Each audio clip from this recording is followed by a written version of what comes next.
नमस्कार. महाशिवरात्री 2026 हा भगवान शंकरांचा अत्यंत पवित्र दिवस आहे. या व्हिडिओमध्ये आज आपण जाणून घेणार आहोत महाशिवरात्री 2026 कधी आहे, कोणत्या दिवशी आहे, महाशिवरात्रीचे आध्यात्मिक महत्त्व काय आहे, शक्तिशाली शिवमंत्र काय आहे, उपवास, पूजा, जागरणाचे फायदे काय आहेत, महत्त्व काय आहे, आयुष्य बदलणारे रहस्य काय.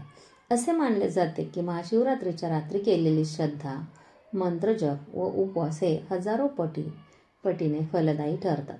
जर तुमच्या आयुष्यात अडचणी, तणाव, आजार किंवा नकारात्मकता असेल तर हा व्हिडिओ शेवटपर्यंत नक्की पहा. या दिवशी भक्त उपवास, जलाभिषेक आणि मंत्रजप करून मनोकामना पूर्ण करतात. शिवलीलामृत वाचन केल्यामुळे आपल्या आयुष्यातील खूप साऱ्या अडचणी, दुःख दूर होणार आहे. त्यामुळे शिवलीलामृत वाचन नक्की करायचं आहे. बेल अर्पण करायचं आहे, म्हणजे बेलपत्र, आणि रुद्राभिषेक सुद्धा करायचा आहे. यासारखे आपण जेव्हा सेवा करणार आहे तेव्हा ही सेवा अत्यंत फलदायी होणार आहे आणि भगवान शिवशंकर आपल्याला मनापासून प्रसन्न होणार आहेत. तर 15 फेब्रुवारी 2026 म्हणजे रविवारी आहे महाशिवरात्री. हा दिवस शिव आणि शक्तीच्या मिलनाचा दिवस आहे आणि शिवाच्या परमपूजेचा दिवस आहे. तर या रात्री शिवतत्व पृथ्वीच्या जवळ असते. त्यामुळे ध्यान आणि उपासना हे जर केलं तर याचे फळ हजारो पटीने मिळणार आहे. महादेवांची मनोभावे पूजा जर केली तर कठीणातली कठीण इच्छा पूर्ण होणार आहे. भीती, नैराश्य दूर होणार आहे. जीवनात सकारात्मकता येणार आहे. तर आपल्याला पूजा कशी करायची ते मी तुम्हाला पुढे सांगते. हा दिवस म्हणजे आपल्या सर्वांसाठी, शिव भगवानच्या भक्तांसाठी धार्मिकदृष्ट्या अत्यंत महत्त्वाचा आहे. शिवपार्वतीच्या विवाह सोहळ्याचा हा दिवस म्हणजे ह्याच दिवशी विवाह सोहळा पार पडला होता. महाशिवरात्रीला शिवशक्तीची पूजा केली जाते, कारण या दिवशी शिवपार्वतीचा विवाह सोहळा झाला होता. जे भक्त मनापासून व्रत आणि महाशिवरात्रीच्या दिवशी पूजा करतात त्यांच्यावरती महादेवाची पूर्ण कृपा होते आणि मनोकामना पूर्ण होतात. तर शिवलिंगाची पूजा आपल्याला लाभदायक होण्यासाठी आपल्याला काय काय करायचं आहे. महादेवाची पूजा करताना सर्वात प्रथम शिवलिंगाची पूजा करायची. महादेवाच्या पिंडीवर जलाभिषेक करायचा आहे, बेलपत्र व्हायचे, भस्म लावायचे आणि आरती करून मग पूजा करायची. यालाच महत्त्व आहे. यामुळे महाशिवरात्रीच्या दिवशी देखील अशाच पद्धतीने पूजा करायची आहे, शिवलिंगाची पूजा करायची आहे. या दिवशी जर विशेष शिवलिंगाची पूजा केली तर आपल्याला महादेवाची विशेष कृपा मिळते आणि आपली मनोकामना शीघ्र पूर्ण होते. शिवलिंग धातूचे, दगडाचे, काचेचे असे अनेक प्रकारचे असते. त्यामुळे आपल्याला जे शिवलिंग तुमच्या घरात असेल त्या शिवलिंगाची पूजा करायची आहे. महादेवांना अभिषेक खूप आवडतो. शिवरात्रीच्या दिवशी सकाळी लवकर उठून अंघोळ करून शुचिर्भूत होऊन आपल्याला मंदिरात जायचं आहे आणि शिवलिंगावर गंगाजल अर्पण करायचं आहे. आता गंगाजलने पण तुम्ही अभिषेक करू शकता, दुधाने करू शकता किंवा पंचामृताने सुद्धा करू शकता. जर फक्त दुधाने करायचं असेल ना तर दूध गरम करायचं नाही आहे. आपल्याला कच्चं आणि थंड दूध घ्यायचं आहे. म्हणजे जसं तुम्ही दुधाची बॅग घेऊन येता ना तेच कच्चं दूध आपल्याला शिवलिंगावरती अर्पण करायचं आहे अभिषेकासाठी. मग आणि जर पंचामृत करायचं असेल तर दूध, दही, तूप, मध आणि साखर यांच्यापासून बनवलेले पंचामृत आपल्याला शिवभगवानांना, महादेवांना अर्पण करायचं आहे. आपण शिवाला जेव्हा प्रेमाने अभिषेक करतो तेव्हा आपल्या जीवनातून गरिबी दूर होते आणि सुख समृद्धी येते. जेव्हा आपण हा अभिषेक करतो ना तेव्हा ओम नमः शिवाय, ओम नमः शिवाय हा मंत्र ते दूध किंवा पंचामृत किंवा गंगाजल संपेपर्यंत म्हणायचं आहे किंवा 108 वेळा सुद्धा म्हणू शकता, पण मंत्र म्हणायला विसरायचा नाही आहे. या दिवशी अजून थोडे तुम्हाला मंत्र सांगते. हे जर विशेष मंत्र आपण जप केलं नाही या मंत्रांचा तर आपल्या सर्व समस्यांपासून आपल्याला सुटका मिळू शकते. आता हे सगळे मंत्र रुद्राक्षाच्या माळेने करायचे असतात. रुद्राक्षाची जर माळ नसेल तर तुम्ही असं जी आपल्या घरात अवेलेबल आहे ती म्हणू शकता. मग या दिवशी ओम नमः शिवाय हा मंत्र म्हणू शकता, शिवगायत्री मंत्र हा मंत्र म्हणू शकता, महामृत्युंजय मंत्र हा मंत्र म्हणू शकता, द्वादश ज्योतिर्लिंग स्तोत्र म्हणू शकता, नीलकंठ महादेव मंत्र म्हणू शकता. प्रार्थना मंत्र आहे, बिल्वपत्र चढवण्याचा मंत्र आहे, प्रदक्षिणा मंत्र आहे. हे खूप मंत्र आहे. त्यातला एक मंत्र म्हणा शिवमंत्र आहे.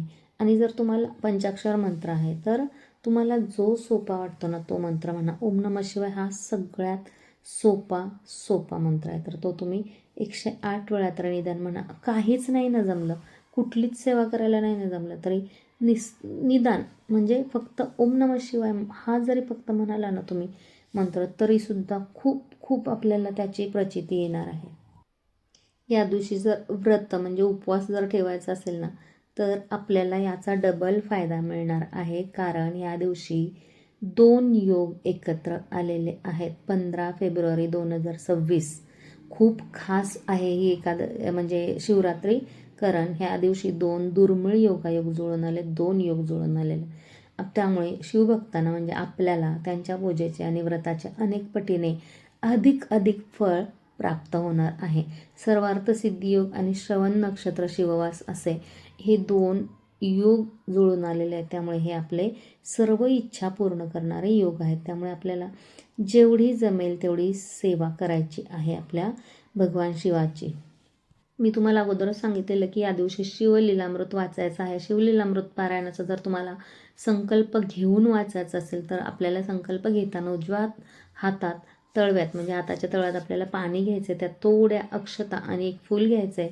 महादेवांच्या समोर बसून मनोभावे महादेवाला भगवान शिवशंकराला आपलं नाव, गोत्र, आजचा दिवस, तारीख सांगून आपली मनोकामना सांगायची. ही मनोकामना पूर्ण होण्यासाठी आज मी शिवलीलामृत पारायणाचा संकल्प घेत असून आपली कृपा माझ्यावर कायम करत राहा. माझ्याकडून काही चूक झाली तर पारायण दरम्यान जर चूक झाली तर मला माफ करा असे बोलून हातातील पाणी खाली त्या आपले जे तांबळ घेतो ना त्यात सोडायचं आहे. शिवलीलामृत जेव्हा आपण वाचन करतो ना म्हणजे पारायण करतो ना तेव्हा 7, 5 किंवा 1 दिवसात केले जाते. आपण 1 दिवसाच्या पारायणाबद्दल आज जाणून घेतोय कारण आपण फक्त शिवरात्रीच्या दिवशी करणार आहोत ते पारायण. तर आज महाशिवरात्रीच्या दिवशी सकाळी लवकर उठायचे, स्नान करायचं, स्वच्छ पांढरे कपडे घालायचे. जर पांढरे नसतील तर काळा रंग सोडून कुठलाही रंग घालू शकता तुम्ही. मनोकामना पूर्तीसाठी देवापुढे बसायचं आहे. अगोदर संकल्प करायचा जसं मी तुम्हाला सांगितलं ना संकल्प कसा करायचा तसा करायचा आहे. आणि शिवलिंगाचा सगळ्यात अगोदर पंचामृताने किंवा गंगाजलाने किंवा दुधाने अभिषेक करायचा आहे. त्याला अष्टगंध भस्म लावून घ्यायचं आहे. कशाला? शिवलिंगाला. धूप दीप अगरबत्ती लावून घ्यायचे, बेलपत्र फुलं व्हायचेत, पांढरे फुलं व्हायचेत आणि ओम नमः शिवाय मंत्राचा जप करायचा आहे. आणि मग पारायणास सुरुवात करायची आहे. सर्व ग्रंथ एकाग्र चित्ताने वाचायचे आहेत. ग्रंथ संपल्यानंतर आपल्याला महादेवाची आरती करायची आणि प्रसाद वाटायचा. मग साखर, खडीसाखर असं तुम्ही देऊ शकता किंवा तांदळाची खीरसुद्धा तुम्ही प्रसाद म्हणून देऊ शकता. आणि आपल्याला या दिवशी सात्विक भोजन खायचं आहे. जर व्रत असेल तर फलाहार वगैरे करा आणि व्रत नसेल तर सात्विक भोजन खायचं आहे, करायचं आहे. एखाद्या व्यक्तीला जमलं तर जेवू घाला आणि महादेवाच्या मंदिरात जाऊन शिवलिंगावरती बेलपत्र वाहून अभिषेक करायचा आहे. तांदळाचा शिधा, पांढरे वस्त्र मंदिरात आपल्याला अर्पण करायचं आहे. सात्विक भोजन करून या दिवशी व्रत सोडायचं आहे. आपण असं पण महाशिवरात्रीचं व्रत दुसऱ्या दिवशी सोडतो पण सात्विक भोजनच करायचं आहे, तामसिक भोजन करायचं नाही. अशा प्रकारे आपल्याला शिवरात्री साजरी करायची आहे. भगवान शिवशंकर खूप भोळे आहेत. ते आपल्याला भरभरून आशीर्वाद देणार आहे आणि त्यांची फक्त आपल्याला काय करायची? उपासना करायची आहे, पूजा करायची. शिवलीलामृत पारायणाचा पाठ नक्की करा. संकल्प करून केलात तर एकदम बेस्ट होईल. ओम नमः शिवाय हा मंत्र म्हणा, महामृत्युंजय मंत्र म्हणू शकता आणि शिवभगवानांची 108 नावेसुद्धा तुम्ही या दिवशी म्हणू शकता, मंत्रजप करू शकता. तर अशा प्रकारे आपण इथे आज माहिती आणि महत्त्व शिवरात्रीचं काय असतं हे बघितलेलं आहे. मंत्रांचा व्हिडिओ येणार आहे आणि तोपर्यंत चॅनलवरती नवीन असाल तर चॅनलला लाईक करा, आपला व्हिडिओ शेअर करा, चॅनलला सबस्क्राईब करा आणि बेल आयकॉनवरती क्लिक करायला विसरू नका. पुन्हा एकदा आपण नवीन व्हिडिओमध्ये भेटूया. तोपर्यंत अवधूत चिंतन श्री गुरुदेव दत्त. ओम नमः शिवाय. Bye bye.